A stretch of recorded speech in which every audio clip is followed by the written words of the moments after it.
एक समय की बात है, पहाड़ों के बीच बसे एक शांत मठ में दो भिक्षु रहते थे, गुरु योंग और उनका शिष्य युवा जेंग। वे अपनी जिंदगी जैन शिक्षा के अध्ययन और अभ्यास में बिताते थे, हमेशा बुद्धिमानी और करुणा को अपने जीवन में उतारने की कोशिश करते थे। एक गर्मी के दिन जब गुरु योंग और युवा जेंग एक धूल भरी पगडंडी पर चल रहे थे, उन्होंने एक तेजी से बहती नदी देखी। नदी के किनारे पर एक परेशान महिला खड़ी थी जो दूसरी तरफ जाने का रास्ता ढूंढ रही थी।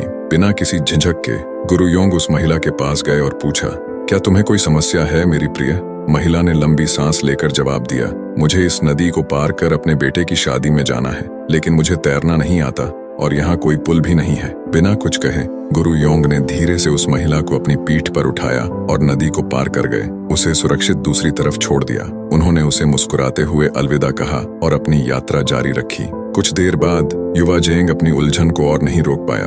उसने पूछा, गुरुजी, आपने उस महिला को नदी पार क्यों कराई? हमारी शिक्षाओं में तो महिलाओं को छूने की मनाही है, फिर भी आपने उसकी मदद करने में कोई संकोच नहीं किया। गुरु योंग रुके और अपने शिष्य की ओर एक समझदारी भरी मुस्कान के साथ देखा।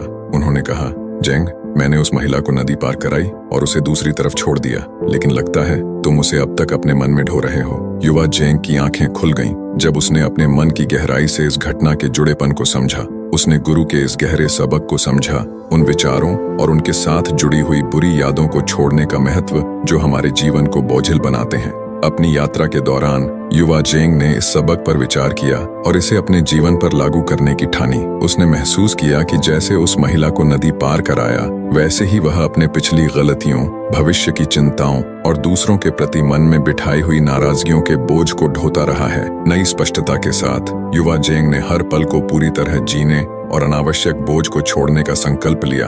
वर्तमान क्षण को सजगता और करुणा के साथ अपनाया। उस दिन से उसने जीवन की चुनौतियों का सामना एक हल्के दिल और खुले दिमाग से किया और अपने गुरु की शिक्षाओं की बुद्धिमत्ता से प्रेरित होकर एक बेहतरीन जीवन जिया।